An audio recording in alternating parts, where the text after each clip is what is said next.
Je vais maintenant vous présenter un des plus grands violonistes du monde, John Craighton Murray. Il va d'abord nous dire un peu de... Il va d'abord nous parler de ce qu'il a fait, puis il va nous jouer un morceau pour notre plaisir. John, welcome to the French American Television program.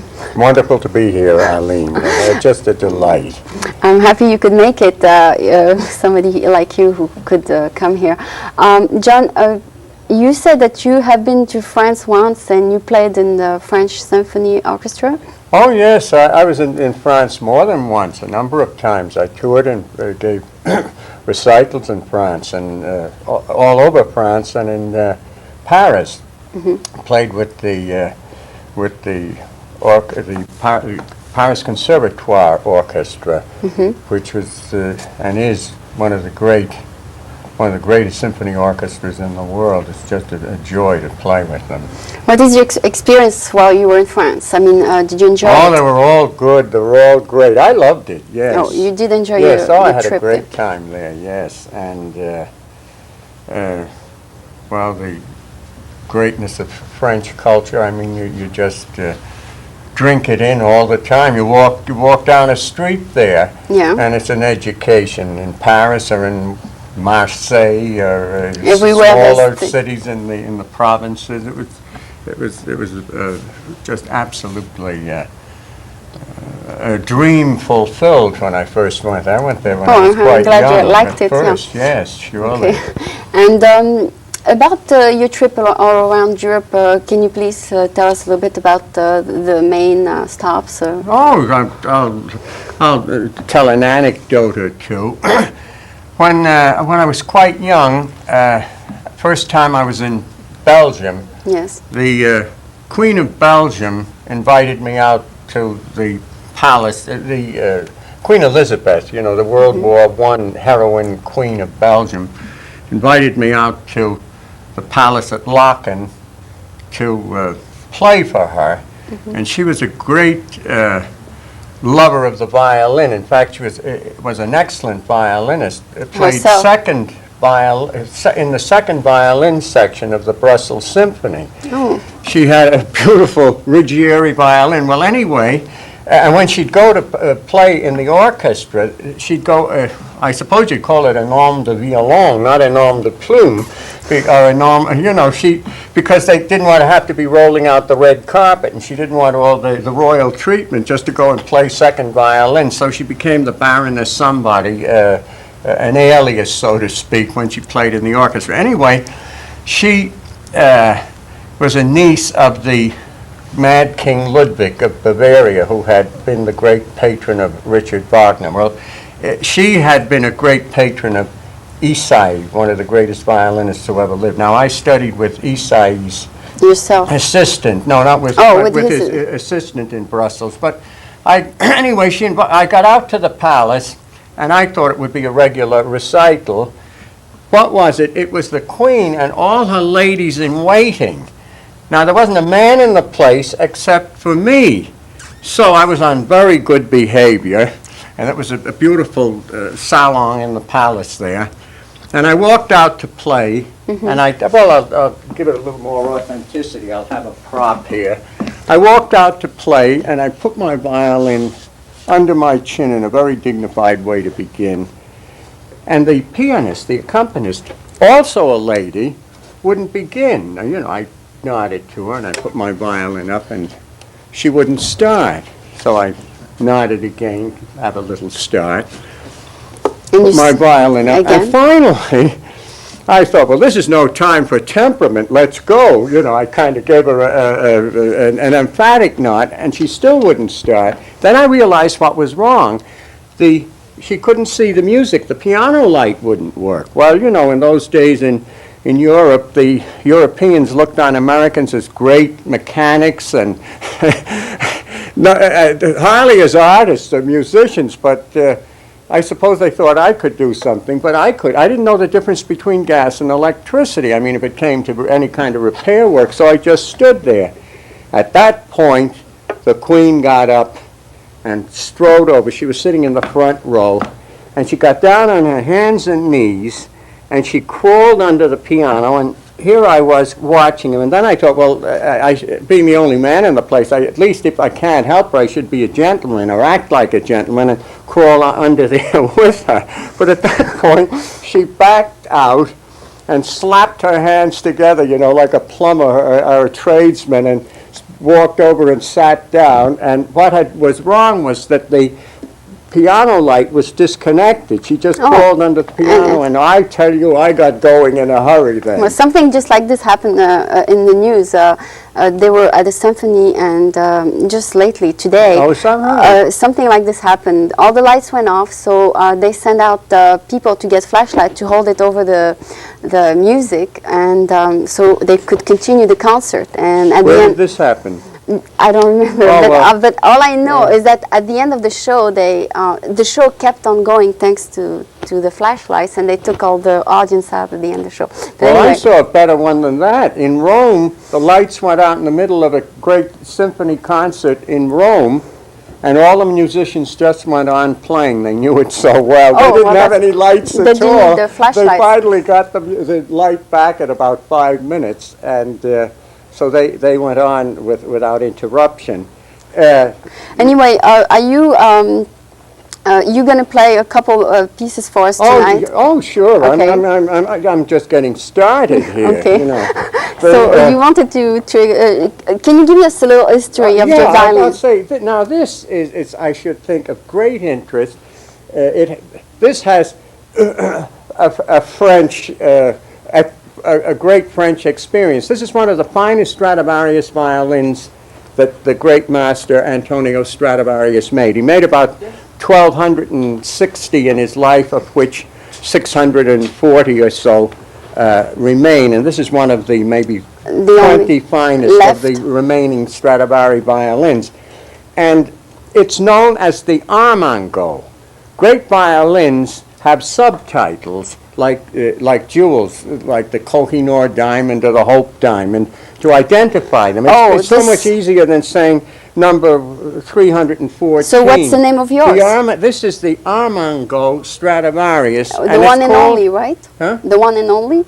Oh, yes, this is the only Armango, and it's known as the Armango Stradivarius because it belonged to the great French violinist of the early 19th century, Jules Armango.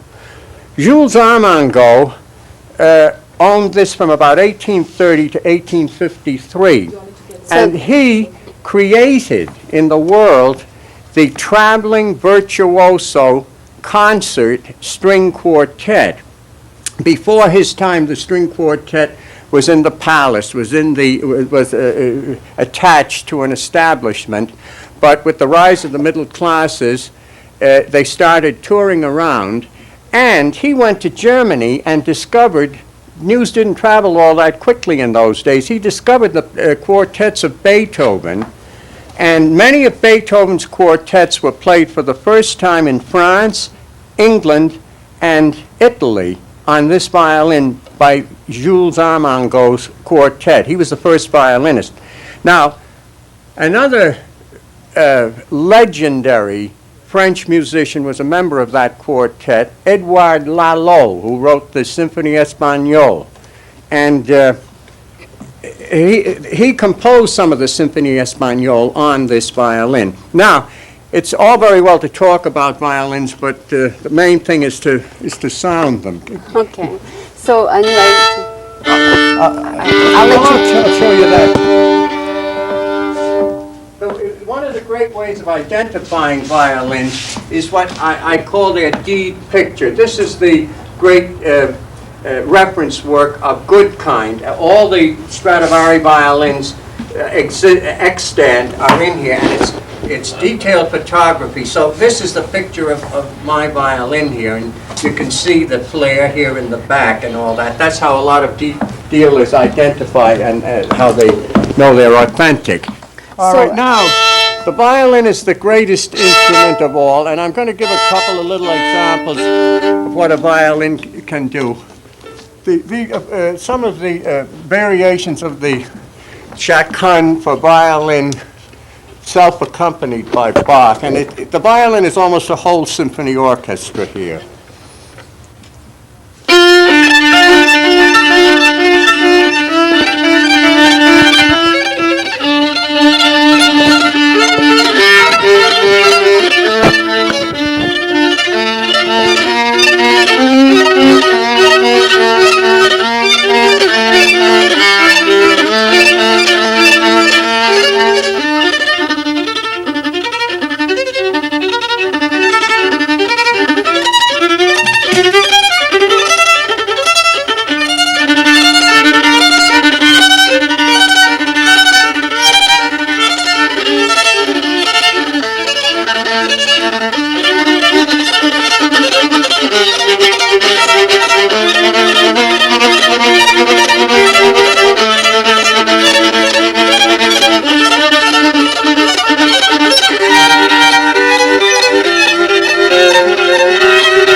Now, here's another segment where the violin becomes actually an organ, a beautiful church organ. One can visualize Bach playing in the Thomaskirche, practicing for the evening service.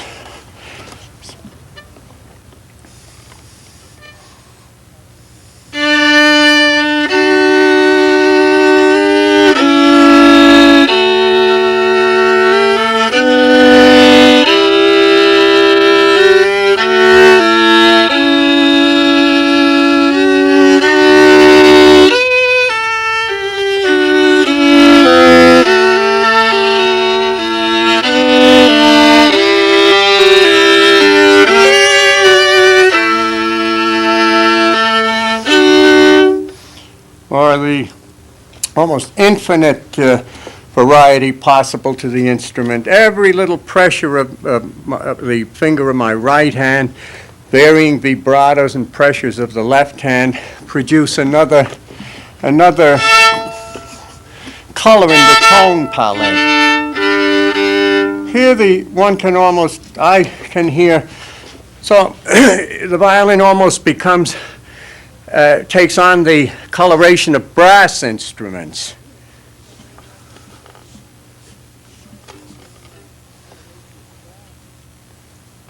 Like ancient armies converging on a near plane, and it starts with what could sound like silver trumpets in the distance and gradually mounts to massed fanfares.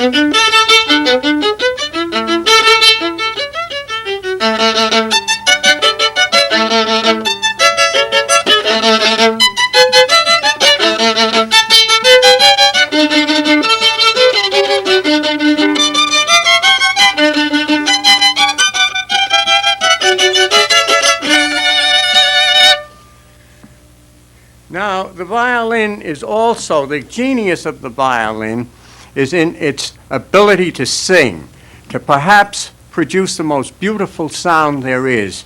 I'm not going to play just a cantilena or singing melodic piece on the violin. I'm going to actually play a great song, the great Irish folk song, Danny Boy.